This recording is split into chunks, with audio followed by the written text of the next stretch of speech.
नमस्ते, detail discuss में आपका स्वागत है। मैं हूं राम कुमार चौहान और आज हम चर्चा करेंगे बहराइच की घटना के ऊपर। दोस्तों, बहराइच के महाराजपुर में 13 अक्टूबर को जब एक शोभा यात्रा निकाली जा रही थी, इस शोभा यात्रा पर कुछ विधर्मियों ने पत्थरबाजी शुरू कर दी और एक युवक जिसका नाम था राम गोपाल मिश्रा, उसे गोली मारकर मौत के घाट उतार दिया। इस घटना के बाद में यहाँ दंगा शुरू हो गया। लोगों ने दुकानों और घरों में आग लगानी शुरू कर दी, जिसमें बेगुनाह लोग भी पिस गए और यह बेगुनाह लोग की भी काफ़ी क्षति हुई। वे अपने घरों को छोड़ करके भाग गए।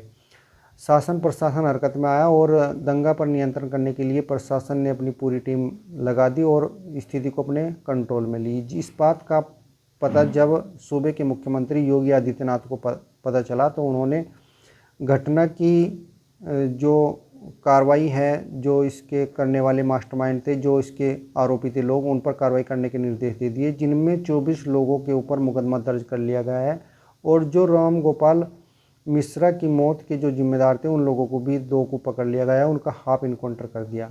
हाफ इनकाउंटर करने के बाद में जो जिस प्रकार हमारे नेताओं की प्रतिक्रिया सामने आई तो वह बहुत ही विचारणीय है और इसी पर आज की हमारी चर्चा है।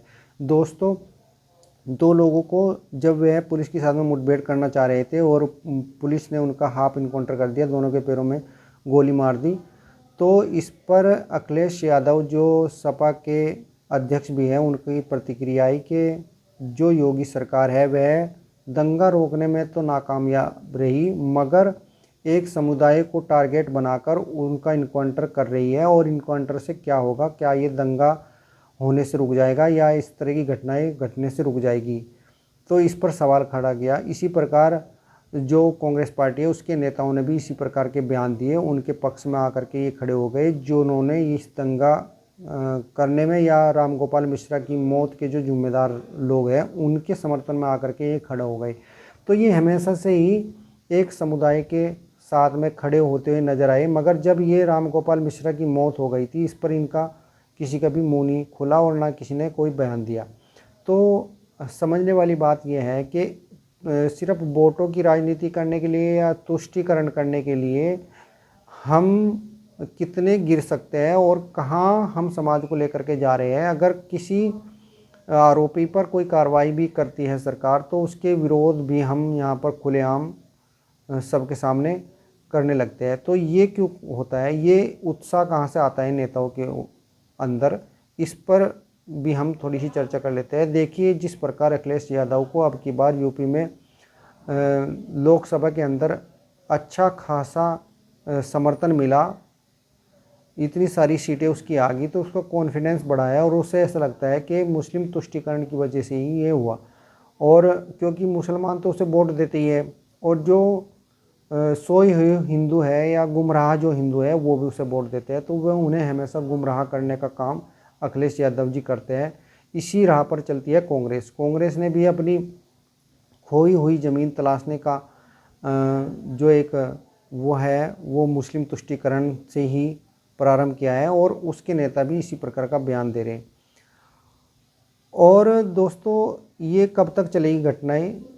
तो ये मैं समझता हूँ ये घटनाएं जब तक चलेगी जब तक ये इस तरह के नेता इन आरोपियों के साथ में इनका पक्ष लेने के लिए खड़े हो जाएंगे और जब तक ये इनका पक्ष लेते रहेंगे तब तक ये घटनाएं समाज में घटती रहेगी, ये रुकेंगी नहीं। जब तक हमारे देश के सभी पार्टियों के नेता सही को सही नहीं और गलत को गलत नहीं कहेंगे और कानून के साथ जब तक नहीं खड़े होंगे तब तक ये घटनाएं समाज में रुकने वाली नहीं है। और जो जो भेदभाव बढ़ रहा है ये समाज की वजह से नहीं बढ़ रहा। समाज तो मुझे लगता है बिल्कुल ठीक है, ये सिर्फ नेताओं की वजह से और विचारधाराओं की वजह से बढ़ रहा। एक विचारों को लेकर के जो लोग अपने अपने चल रहे उनकी वजह से बढ़ रहा। दूसरी बात मैं ये कहना चाहूँगा, सोशल मीडिया पर भी मैं देख रहा था बहुत सारे विचारक अपना अपना वक्तव्य दे रहे हैं। कोई एक धर्म के पक्ष में दे रहा है, एक कोई दूसरे धर्म के विपक्ष में दे रहा। तो इसमें सारे वक्तव्य देने वाले जो लोग हैं वो हिंदू समाज से हैं, कोई मिश्रा है, कोई पाठक है,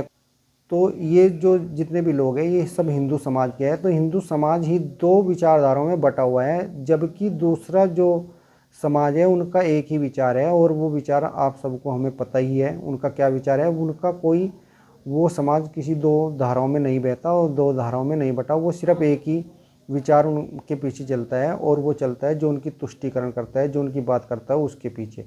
तो दोस्तों इसी वजह से ये नेता सब जानते हैं कि इसीलिए वो तुष्टीकरण करते हैं। जहाँ संगठन होता है, जहाँ एकता होती है, सब उसी की बात करते हैं। इसलिए हिंदू समाज की बात करने में इन्हें डर लगता है और ये इसलिए हिंदू समाज की बात नहीं करते, क्योंकि हिंदू समाज तो फिर बट जाता है।